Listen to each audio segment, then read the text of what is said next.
왜 내 말은 울림이 없을까? 내 말투 감정이 좀 없어 보여. 너무 아기 같아. 신뢰가 안 가. 사투리 티가 너무 많이 나. 말은 맞는데 귀에 잘 안 들어온다고 해야 될까? 이런 피드백 받아본 적 있나요? 많은 사람들이 발표를 준비할 때 이렇게 하죠. 자료 찾아서 논리적으로 정리하고 거기에 이유와 근거를 보충하죠. 그리고 PPT 정말 열심히 만듭니다. 심지어는 외주를 맡기기도 하죠. 하지만 실제로 리허설을 하는 사람은 100명 중에 10명조차 되지 않습니다. 그리고 사람들이 혹평을 하면 이렇게 생각을 하죠. 내 자료 중에 어디가 부실했을까? 물론 자료 중에 일부가 부실했을 수도 있지만 높은 확률로 스피치가 부족했을 겁니다. 메러베알의 법칙에 의하면 우리의 말하기에서 청중에게 영향을 미치는 요소는 표정이나 몸짓 같은 시각적 이미지가 55%, 목소리 톤과 속도 등 청각적 요소가 38%, 놀랍게도 말의 내용은 단 7%에 불과하다고 합니다. 자, 그럼 다시 돌아와서 이렇게 사람들이 자신의 스피치 스타일에 문제의식을 느꼈을 때 많은 사람들은 발음을 고쳐야 하나? 말을 천천히 해볼까?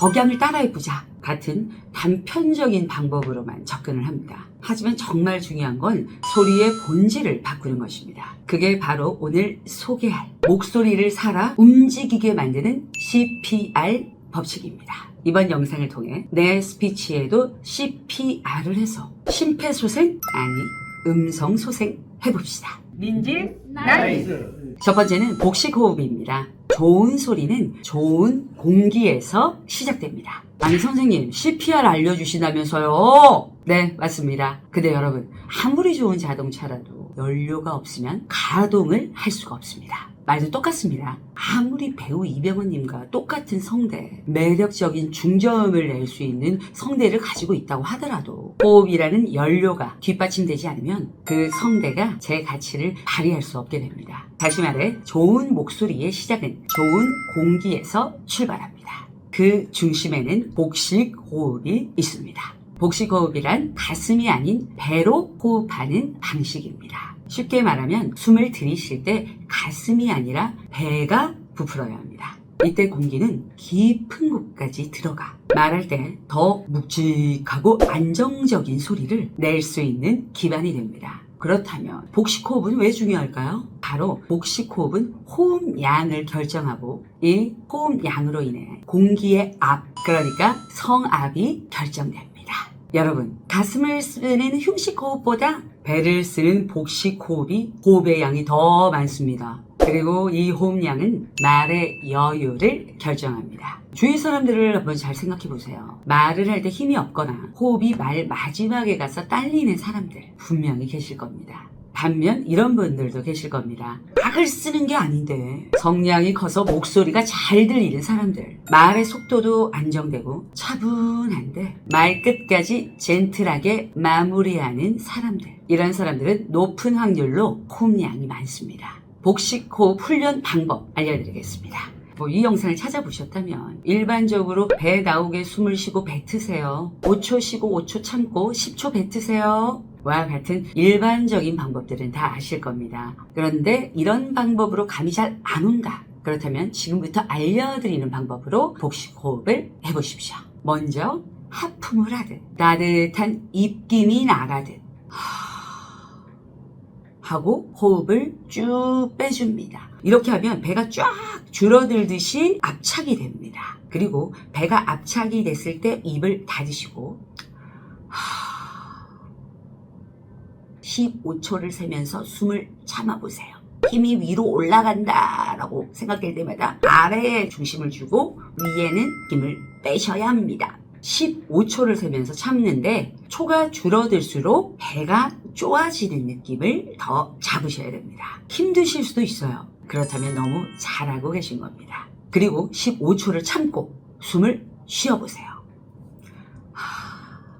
그럼 앞에서 보여드렸듯이 알아서 깊이 숨이 들어오게 됩니다. 이것이 바로 복식 호흡입니다. 하루에 단 3번이라도 매일매일 해보시면 어느새 여러분의 호흡량은 늘어나 있을 겁니다. 두 번째는 CPR의 CP, 컷, 푸시, 입니다. 문장을 자르고 첫 음절을 밀어 포물선을 그리듯 부드럽게.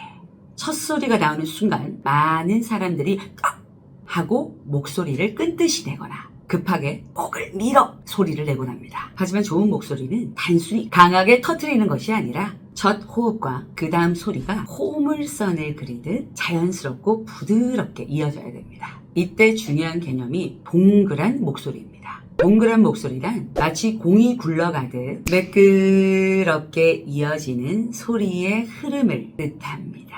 말의 시작과 끝이 툭툭 끊기지 않고 둥글고 안정적인 곡선을 그리며 흘러가는 것이죠.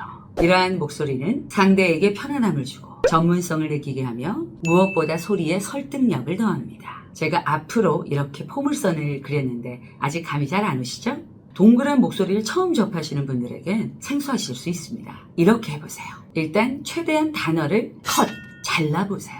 그리고 첫 음절의 모음을 길게 해보시는 겁니다. 포물선 형태로 공기를 미는 겁니다. 그리고 제가 계속 했던 것처럼 손동작을 해보세요. 손을 배에서부터 폐를 거쳐 목청, 연국에, 경국에, 윗니 이렇게 동그랗게 돌려가시면서 연습해보세요.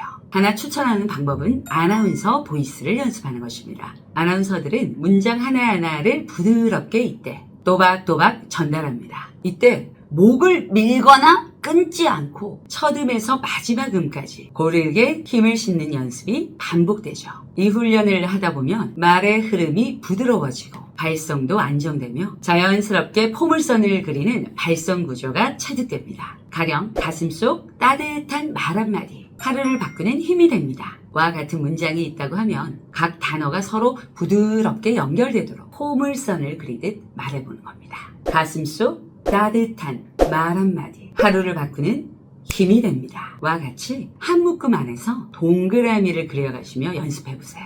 첫 호흡에 소리를 태워서 공기를 배 압력으로 밀어낸다 라고 생각하면서 연습해보세요. 목소리가 한결 부드러워질 겁니다. 세 번째는 리듬입니다. 리듬과 공기의 압력으로 말의 생명력을 불어넣어라. 우리가 일상적으로 내는 목소리는 단조롭고 기계적인 경우가 많습니다. 하지만 살아있는 말은 다릅니다. 듣는 사람의 마음을 움직이는 말에는 리듬과 공기의 압력이 살아있습니다. CPRM 마지막 요소는 바로 리듬과 압력의 조절을 통해 말의 생명력을 불어넣는 기술입니다. 이 리듬은 단순한 빠르기나 억양의 변화만을 말하는 것이 아닙니다. 문장 안에서 힘을 주는 곳과 숨을 쉬는 곳을 명확히 나누고 그 흐름 속에 강약을 만들어내는 것이 핵심입니다. 마치 음악처럼 고, 저, 장단이 있고 듣는 이로 하여금 집중하게 만드는 리듬감이 생기게 되죠. 이때 공기의 압력도 함께 조절해야 합니다. 리듬을 만들기 위해선 공기를 세게 혹은 살짝 눌러주는 기술이 필요하기 때문입니다. 이는 단순한 소리 크기의 조절이 아니라 말의 에너지를 조절하는 방식입니다. 타고난 성대를 가진 소중한 회원님은 저에게 이런 말을 해주십니다. 진아쌤은 항상 목소리와 말투가 생동감이 있으세요. 네, 저도 압니다. 때론 부담스러울 정도로 있는 것도 압니다.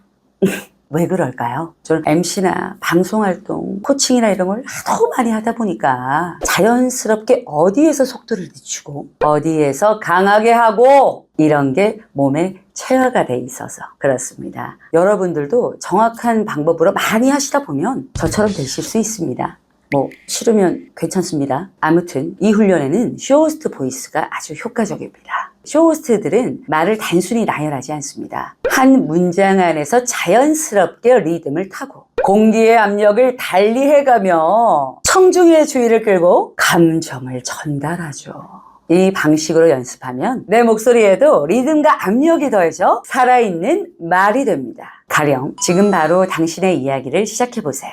라는 문장이 있다고 합시다. 물론 강조하고자 하는 것에 따라 달라지겠지만 저라면 이 말을 지금 당장 해라! 라는 의미를 강조하기 위해 더 살리고 싶은 말은 지금 바로 시작이고 조금 약하게 말하고 싶은 말은 당신의 이야기를 일 것 같아요. 그러면 크기로만 강조한다면 이렇게 되겠죠? 지금 바로 당신의 이야기를 시작해보세요. 네, 여러분도 한번 해보시니까 어떠세요? 훨씬 더 있어 보이지 않나요? 조금 더 팁을 드리면 크게 말할 건 정말 과감하게 크게 하시고 작게 말할 건 정말 생각보다 작게 해보세요. 그래야 청중의 입장에서 티가 납니다. 소심하게 크게 작게 하면 잘 티가 안 날 수 있습니다. 인생이 변하는 스피치 민지 나이스. 목소리는 타고나는 부분이 어느 정도 있습니다. 하지만 여러분, 타고나지 않아도 울림을 넣어서 더 좋은 목소리를 찾아내는 건 정말이지 민지나 강사가 보장합니다. 무조건 가능합니다. 처음에는 호흡량이 적기도 하고 몸이 건조하게 영혼 없이 말하며 살아오다 보니 쉽지는 않습니다. 하지만 CPR만 기억하십시오. 먼저 컷 하셔서 문장을 조각조각 나누고 그 조각의 첫 글자의 모음을 푸시 밀어서 조금 길게 내보시는 겁니다. 여기까지가 익숙해졌다면 그때 속도 등을 조절하면서 리듬을 넣으신다면 말 맛이 좋아지며 스피치가 느실 겁니다. 그리고 매번 제가 하는 말이죠. 잘하고 싶다면 연습을 꾸준히 하루에 5분이라도 연습을 꾸준히 하세요. 그리고 평소에 의식하십시오. 왜냐하면 말이라는 게 몇십 년을 살아오면서 가지고 온 습관이기 때문에 그 습관을 바꾸려면 많이 시도해야 합니다. 목소리는 결국 당신의 인상이자 존재감입니다. 매일 하루에 단 1분이라도 어떤 것이라도 좋습니다. 뉴스 기사 등을 보면서 CPR 연습을 한번 해보세요. 어느새 여러분들의 말이 살아서 춤추는 것을 보게 되실 겁니다. 다음에 더 좋은 내용을 함께 하겠습니다. 오케이, 나이스 샷.